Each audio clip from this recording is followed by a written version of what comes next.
Good evening. My name is 𝗂𝘂𝗲𝗂𝗏. I'm the director of the Edith O'Donnell Institute of Art History at the University of Texas at Dallas. And I want to welcome you to tonight's lecture by Dr. David Freidel. The talk represents the first of what we hope will be many of a DMA lecture series sponsored by, in conjunction with the Edith O'Donnell Institute.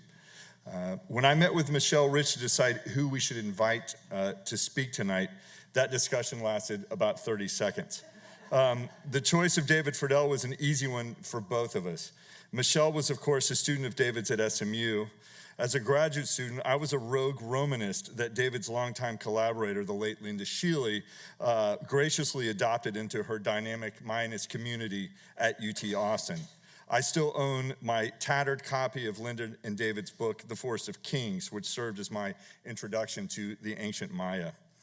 I want to thank all of you for attending, and especially with the fact that we had to reschedule.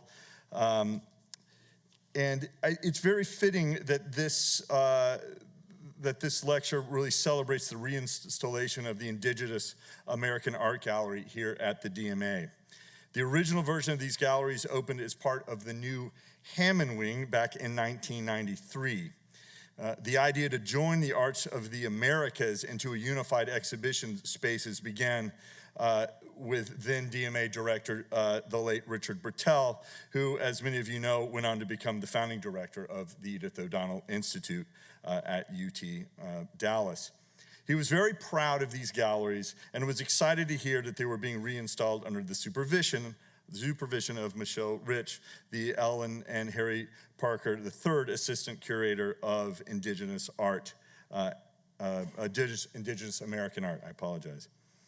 I want to thank everyone here at the DMA with a special shout out to Christina 𝗪𝗂𝗪𝗏, who was key in really putting all this together. I will now pass the podium to Michelle, who would introduce tonight's speaker.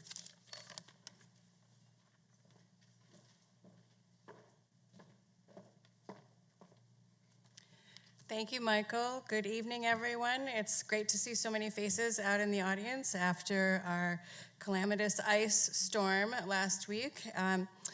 I will keep it brief because I know David has a lot to say.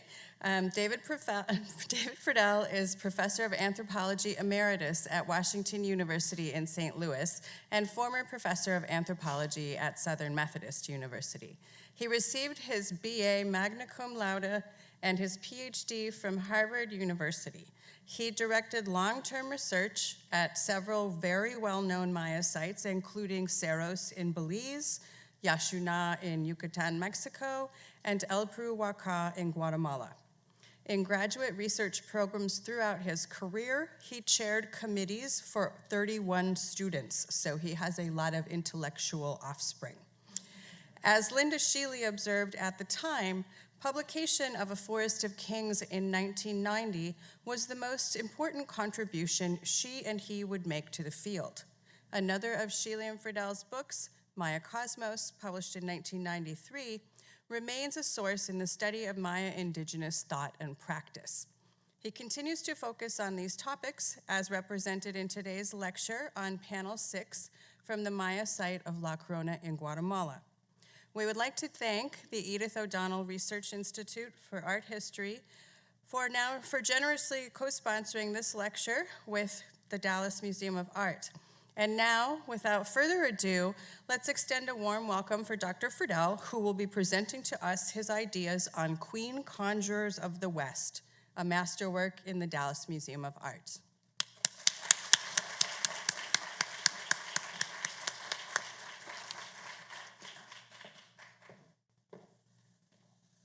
Good evening, everyone. Thank you so much for coming. It's great to be back in Dallas. This is a masterwork of history. When it was first purchased, Carolyn Tate persuaded Mrs. McDermott that it was worth acquiring this because it's a masterwork of history and because it features very powerful women. And Mrs. McDermott had the good judgment to acquire it for this museum. As a work of history, I'm going to take you quickly through it layer by layer as an archaeologist, circling around arguments as I come on a particular argument. I'll come back to it and provide you more proof of why I think it is the way it is. But start with this. On your left is a queen standing, gazing out of a small temple. That queen is wearing a netted skirt. This is a regalia associated with the moon goddess, also with the maize god. Yes, trans dressing was something the Maya invented thousands of years before we even thought of the matter. She is staring out at another queen. The queen that she's staring at is a person that lived 200 years before her. The queen in the temple commissioned this work of art in 721, and this is a queen whose name would gloss as sky ruler, Lady 𝗖cie_𝗷𝘂𝗃, and her father was a great king. His name was 𝗤𝘂𝗀𝗃𝗁𝗃, and he was a king of a place we call Snake Land, 𝗂𝘂𝗀𝗃 in Mayan, and it is to the north of La Corona and of the other Maya sites in the southern lowlands. 𝗂𝘂𝗀𝗃 would decide around 520 when King 𝗠𝘀𝘀𝗃 installed his daughter, who is looking at this queen from the other side, on the right side. Her name is First Star. He installed his daughter as a stranger queen at La Corona, ancient 𝗪𝘂𝘂𝗃, or plumeria flower. He installed her there because he was staging to get south 30 kilometers to a famous pilgrimage place called 𝗂𝘂𝗲𝗂, Centipede Water, where I have been working since 2003 with several people you'll see in the show. These individuals then are bookends in a historical period of 2 centuries, 520 to 721, which saw the rise and faltering of a great hegemony, the 𝗂𝘂𝗀𝗃 hegemony, the Snake Land hegemony. In the middle is another queen who is not displayed, but her date is really important because the date in 679 represents a catastrophic defeat of 𝗂𝘂𝗀𝗃's greatest enemy, 𝗂𝘂𝘀, where they piled the heads and pooled the blood of the officers of the armies of 𝗂𝘂𝗀 at a place called Dos Pilas, or to the south. And so that queen is not represented in pictures, but she's represented in the history because it represented a supreme moment of power for 𝗂𝘂𝗀𝗃 in the southern lowlands. They had conquered the southern lowlands under a great king named 𝗪𝗂𝘀𝗀𝗁 the Great, who was the father of this queen, whose name is presently lost to history. But in this scene, I am also looking at Queen 𝗂𝗃, First Star, and she is standing in front of a towering monster. This towering monster I call the feathered feline. It can be called the feathered jaguar, but there are other cats. So I call it the feathered feline.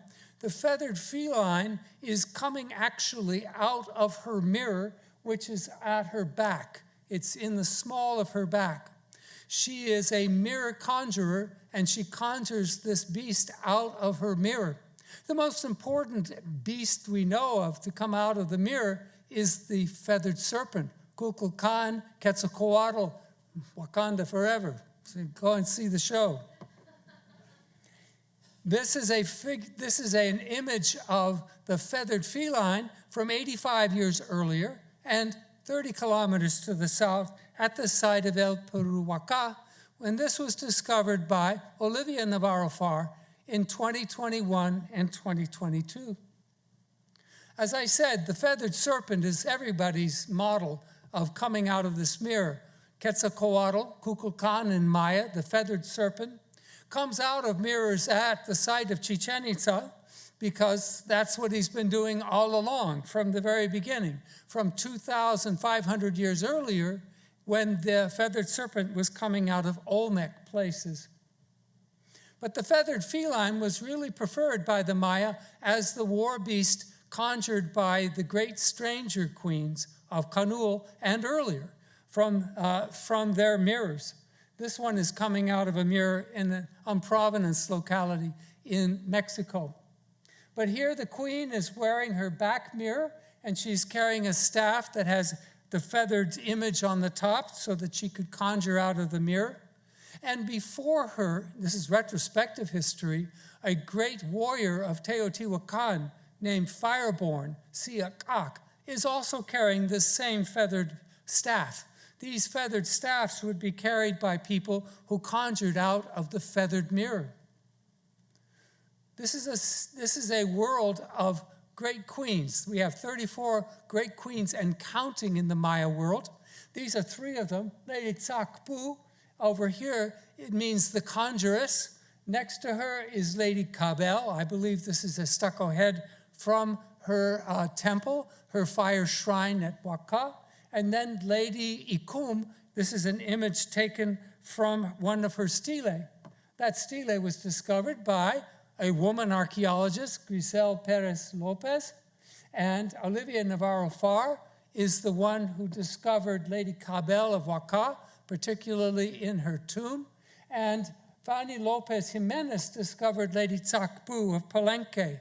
So just so you know, there are a lot of women studying a lot of very powerful women in the Maya world, and I'm very proud to say that I was recruited by this woman in 1963, and Cynthia Irwin persuaded me to be an archaeologist working in Wyoming. But 16 years later, she was on the committee for the National Science Foundation that approved my senior research grant. At the time, I was at SMU, and I was the youngest person to hold a senior research grant in archaeology. She said I deserved it. I was very grateful to her for that. But it was Tim Cullum here of the Cerro Maya Foundation who made sure that we had the funding in 1974 and 75 in order to start the research at Cerros in Belize. This is me looking extremely happy, having discovered a royal bundle cache, and in that royal bundle cache were mirrors. The mirrors were made out of blue crystalline hematite, forged in a great volcano, and underneath that were the shell, the mother of pearl shell casings for these magic mirrors. Linda Marcus and Stanley Marcus were not only great friends, but great supporters of my research, along with Mrs. McDermott. Margaret McDermott did support my research as well, in addition to wonderfully supporting this museum. John Lunsford was a friend of Linda Marcus's when I first arrived here in 1974. He and she really befriended me and made me feel very welcome in Dallas. I've always felt welcome here in Dallas. Elizabeth and Duncan Beckman soon joined them and supported me throughout my career here, and I'm very grateful for their support and their confidence that I could offer something back to Dallas and to SMU.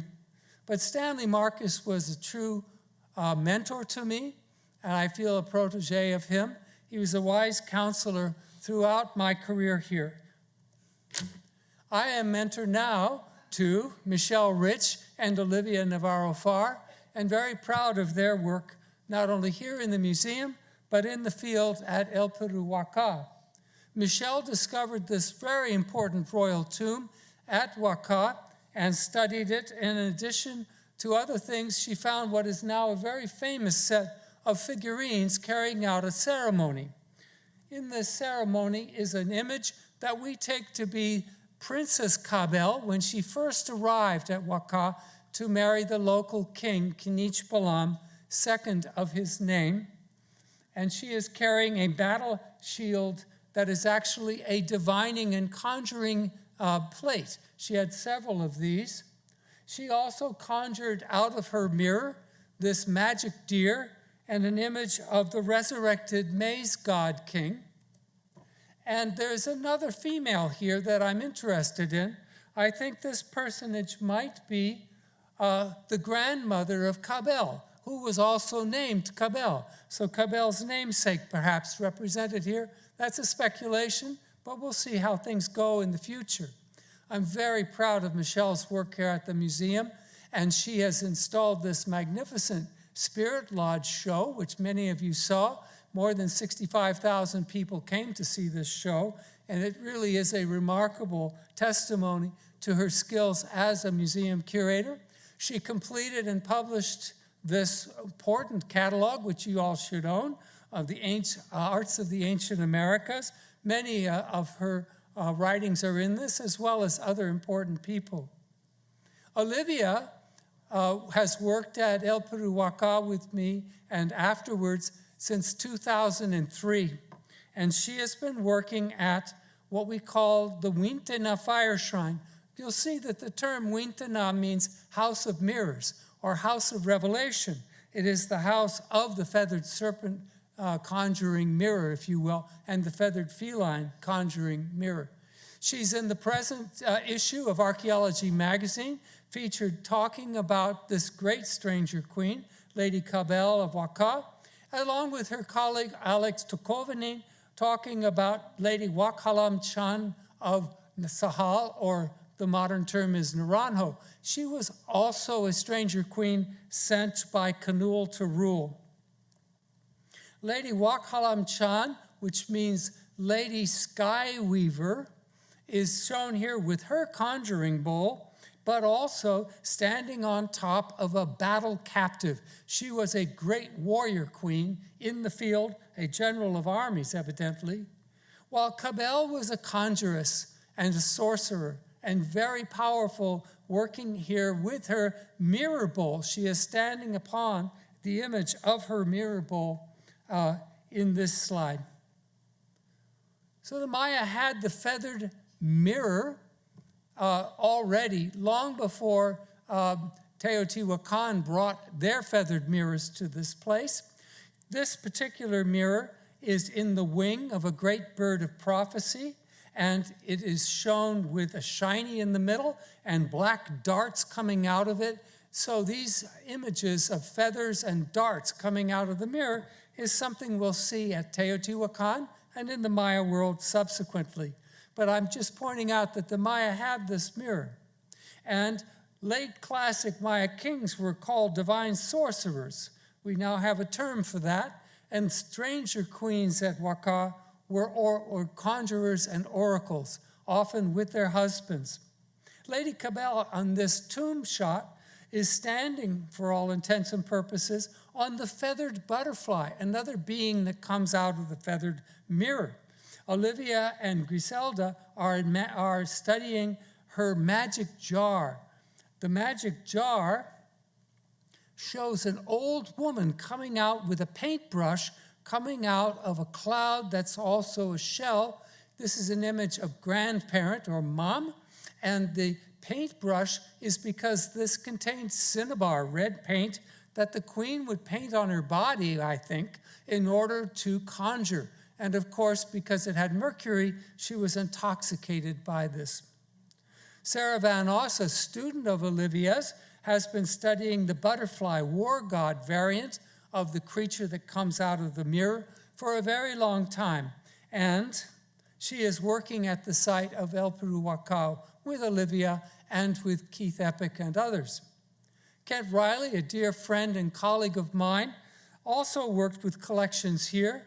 He read the creation plaque, which Michelle has reinstalled back with the Olmec materials, and he showed how it represents serpent rain entering the goddess mountain. You'll hear a lot about that, which conceives maize, and I just showed you the resurrected maize god. But the three little dots at the bottom are the stones of creation. Why is that important? Well, in the Olmec World Catalog, I was able to talk about this figure in our collection, which I take to be a pre-classic goddess giving birth to her maleness, and her maleness is the rain serpent. So you could say that she is the embodied feathered serpent. On her behind are circles that with her scrotum form the triangular hearth of creation.